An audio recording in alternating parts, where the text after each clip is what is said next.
میں چاہتا ہوں کہ میرا بیٹا وہ سارے غلط کام کرے جنہیں میں اپنی جوانی میں نہیں کر پایا تھا۔ شاہ رخ سے جب پوچھا گیا کہ آپ اپنے بیٹے کی کیسی تربیت کریں گے تو جواب میں شاہ رخ خان نے کہا کہ میں چاہتا ہوں کہ وہ سیکس کرے، ڈرگز بھی کرے، جو جتنا جلدی یہ کام شروع کر دے اچھا ہوگا۔ میں چاہتا ہوں کہ جن کی بیٹیاں ہیں وہ ان کے ساتھ کچھ ایسا کرے کہ وہ مجھ سے شکایت کرنے آئیں۔ Not at all. I've just told him that, he can, when he's 3 or 4 years old, he can run after girls, and he can smoke as much as he wants. He can do drugs, he can have sex, he can be womanized. When he's 3? When he's 2, I think 2 Yeah, months. because Not it's 3. nicer to start early, and he should enjoy everything. ناظرین، یہ شاہ رخ خان کا اپنے بیٹے کی تربیت کے حوالے سے ایک پرانا بیان ہے جسے سن کر آپ شاہ رخ خان کی ذہنیت کا اندازہ لگا سکتے ہیں۔ ناظرین کرام، یاد رہے کہ کچھ دن پہلے شاہ رخ خان کا بیٹا آریان خان ڈرگز اور سیکس کیس میں ایک کروز شپ سے مبینہ طور پر رنگے ہاتھوں گرفتار بھی ہو چکا ہے۔ والدین کا فرض ہے کہ اپنے بچوں کو صحیح تعلیم دے اور صحیح تربیت دے۔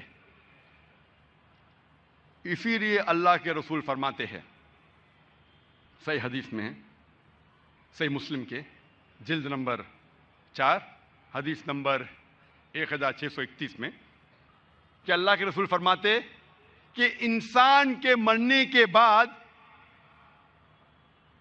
اس کے سارے اچھے اعمال ختم ہو جاتے سوائے 3 چیز کے۔ نمبر 1، صدقہ جاریہ، ایسا صدقہ کرو جو ہمیشہ کے لیے جاری رہے۔ دوسرا، علم نافع، ایسا علم جو لوگوں کو فائدہ پہنچائے۔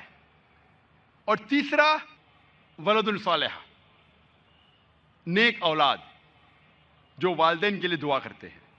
تو انسان کے مرنے کے بعد اس کے سارے اچھے اعمال کا جو اکاؤنٹ رہتا ہے وہ بند ہو جاتا ہے صرف 3 چیز کے۔ ایک ہے صدقہ جاریہ، دوسرا علم نافع جو علم سے لوگوں کو فائدہ ہو رہا ہے، اور تیسرا ولد صالح میں اچھے نیک اولاد جو والدین کے لیے دعا کرتے ہیں۔ تو اگر آپ اپنے بچوں کو صحیح تعلیم دے، اپنے رب کی طرف لے جائے، انشاءاللہ وہ آپ کی جنت کا راستہ بن سکتے ہیں۔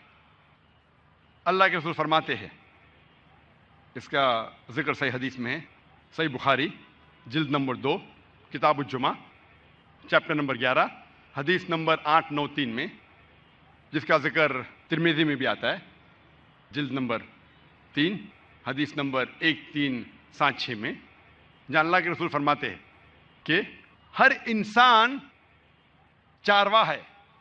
Every human being is a shepherd, ہر انسان ذمہ دار ہے۔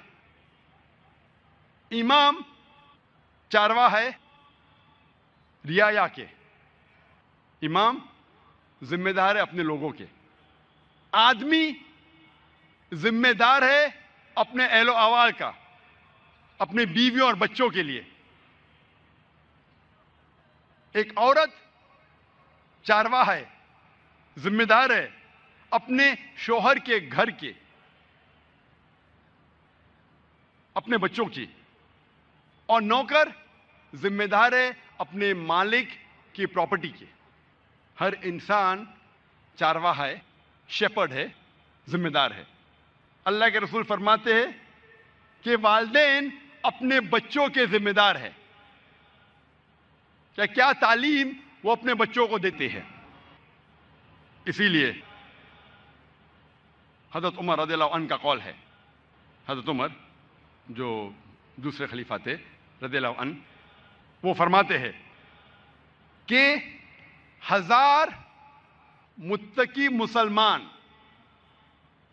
1000 نماز پڑھنے والے مسلمان کی موت سہن کرنا آسان ہے بنسبت ایک عالم کے جو اللہ کے حرام اور حلال کے احکامات جانتا ہے۔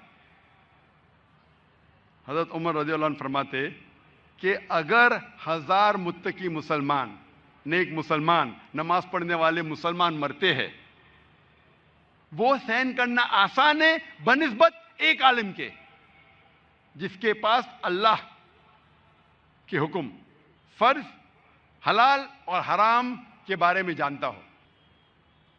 حضرت عمر رضی اللہ عنہ ایک وقت کہتے ہیں صحابہ سے کہ آپ کی کیا خواہش ہے کہ یہ کمرہ کس سے بھر جائے تاکہ میں اس کا استعمال کر سکوں اللہ کا دین پھیلانے کے لیے.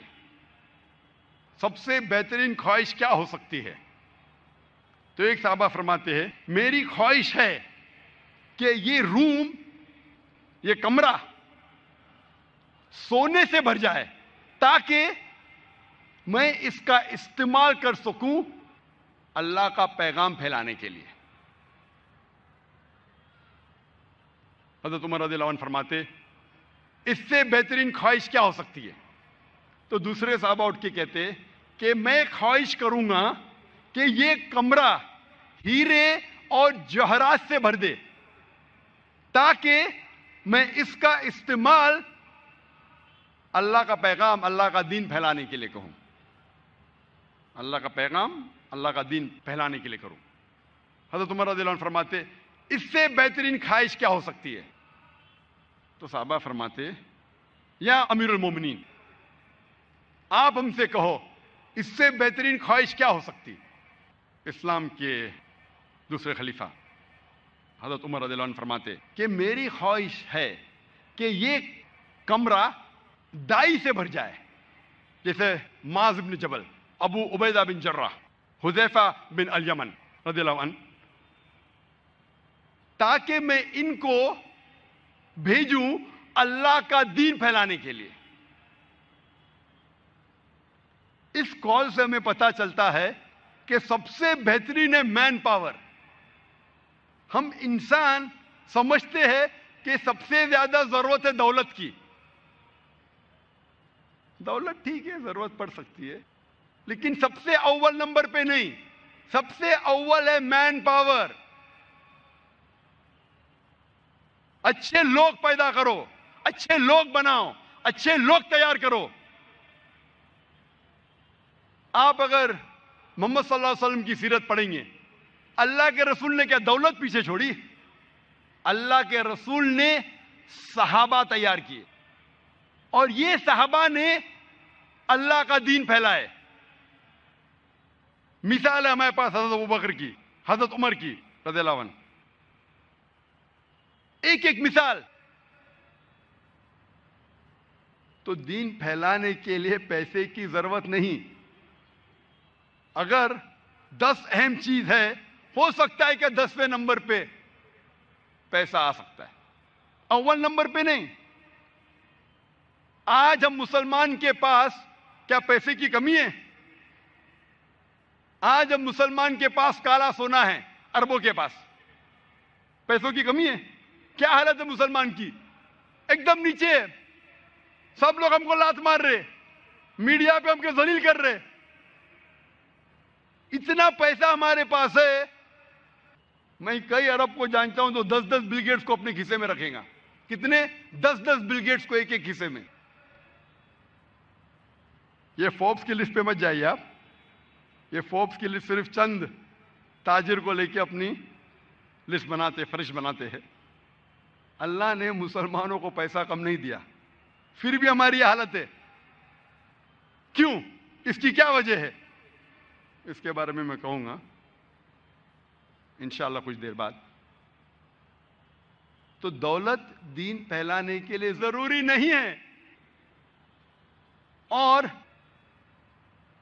اللہ نے آپ کے سامنے جو ناچیز کھڑا ہے، میں جانتا ہوں کہ 20 سال پہلے ہم نے قائم کی تھی ہماری اسلامک ریسرچ فاؤنڈیشن. میں نے میرے والد سے کہا کہ آپ لاکھوں روپیہ باہر دیتے ہیں خیرات میں، مجھے 5000 روپیہ دو مہینے کا. ہم نے اسلامک ریسرچ فاؤنڈیشن شروع کیے 5000 روپیہ مہینے سے، بس 5000 روپیہ. 20 سال بعد اللہ نے الحمدللہ اللہ کی مدد سے، اللہ کی ہدایت سے، اللہ کی مہربانی سے آج ہم ایسے مقام پہ پہنچے ہیں ماشاءاللہ کہ دنیا میں کوئی بھی نان گورنمنٹ پرائیویٹ دعوی آرگنائزیشن نہیں ہے الحمدللہ ثم الحمدللہ آج جو ہمارے پاس لوگ ہیں، جو والنٹیئرز ہے، جو دائی ہے، وہ امپورٹنٹ ہے. لوگ سمجھتے کہ پیسہ ضروری ہے. پیسہ میرے حساب سے ضروری نہیں ہے. ٹھیک ہے 10ویں نمبر پہ آ سکتا ہے، اہم نہیں ہے. 5,000 روپیہ مہینہ سے شروع کیے اور آج اللہ نے الحمدللہ ثم الحمدللہ. سو ہمیں ہمارے بچے کو تعلیم دینا چاہیے. ایک ایک بچے کو ایسی تعلیم دینا چاہیے کہ وہ دین کے قریب آئے اور اپنا دین پھیلا سکے. ہم اگر صحابہ کی سیرہ پڑھیں گے، ایک ایک مثال ہمیں ملیں گی اس میں، اور اس کی ذمہ داری ہے ہم والدین کی.